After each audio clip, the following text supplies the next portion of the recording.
1, 2, 3, come on. It's time for the news.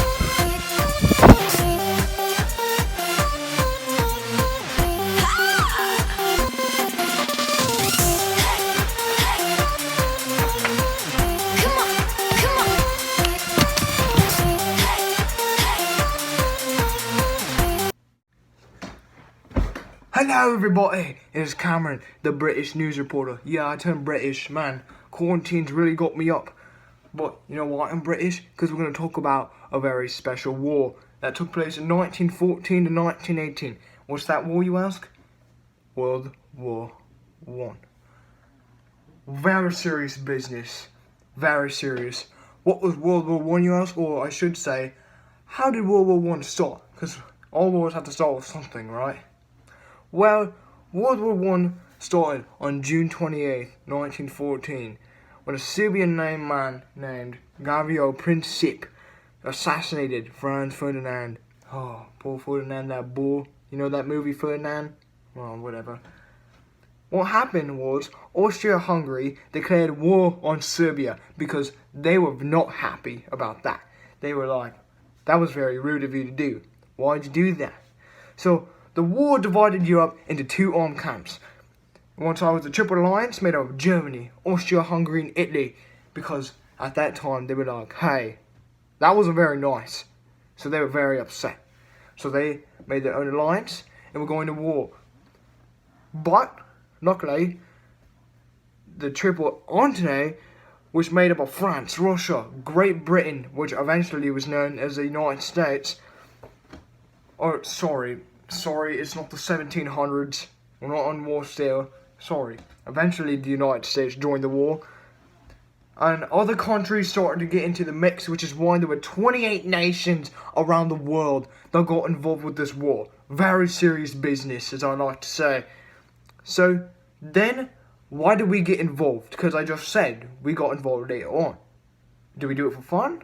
We were just like, hey, we got guns. You know what? I want to do some target practice. Let's go to the war. No, that's not what happened at all.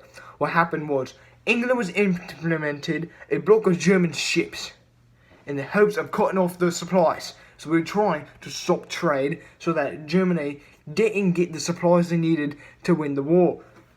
You know what Germany did? They used submarines known as U-boats to sneak up on the enemy and sink the ships. And they did not limit their attacks on military ships. They kept going and going. They kept sinking our ships, which made us very unhappy. So on May 7th, 1915, the British cruise ship was sunk off the coast of England. Over 1,000 passengers died on that ship, and 128 Americans happened to be on the ship, and they were killed as well.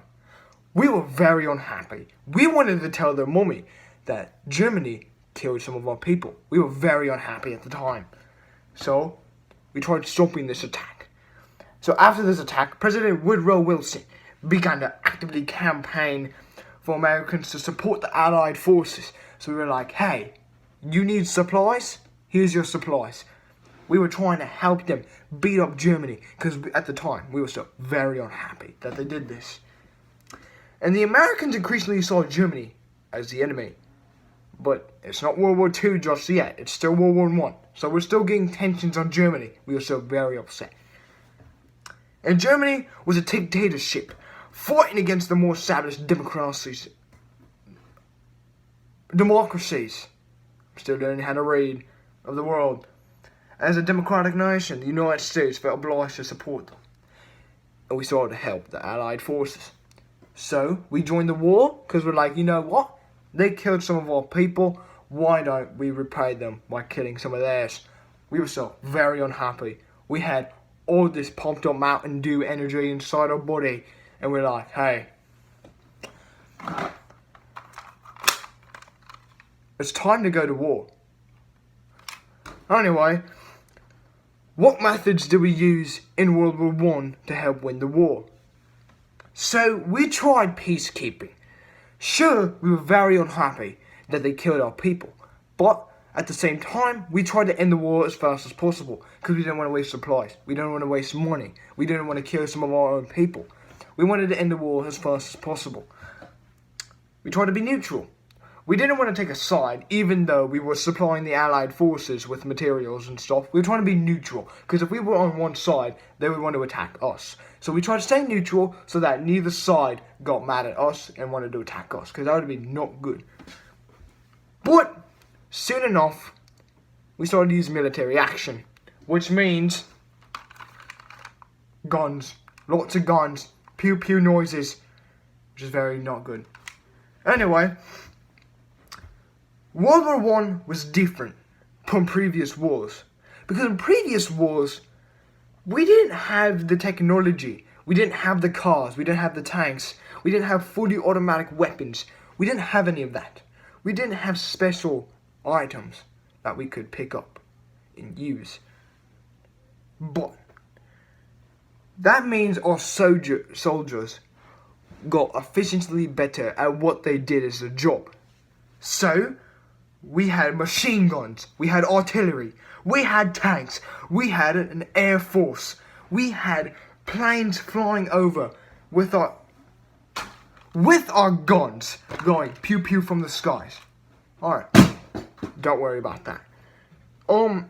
Military operations actually began in 3 major areas in Europe. The Western Front, which was France and Belgium, the Eastern Front, which was Russia, and the Southern Front, which is Serbia. Many of the deadliest battles were in World War I, which is very sad. Very serious business as well, as I like to say. Some of these battles were Ypres, Vimy Ridge, Somme, and Gallipoli.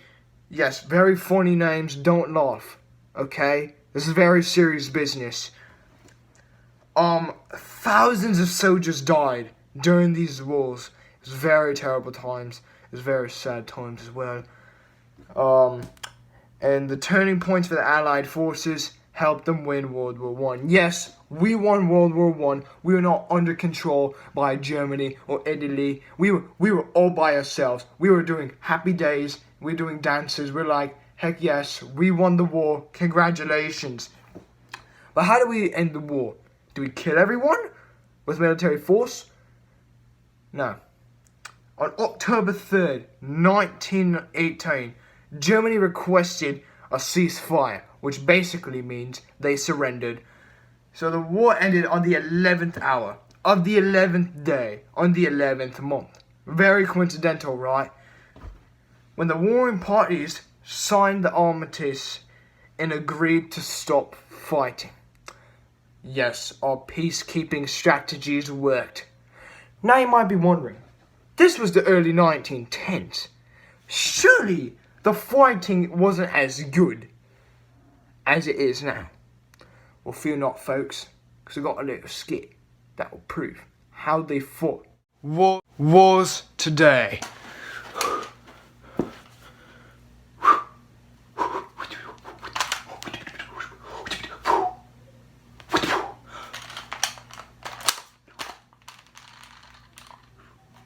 Where's the silencer? Are you kidding me, mate? Wars in the 1910s. Alright, teammates. This is what we're gonna do. You know those gas bombs you got? You're gonna throw them at them. You know why? Because they're bad people, okay?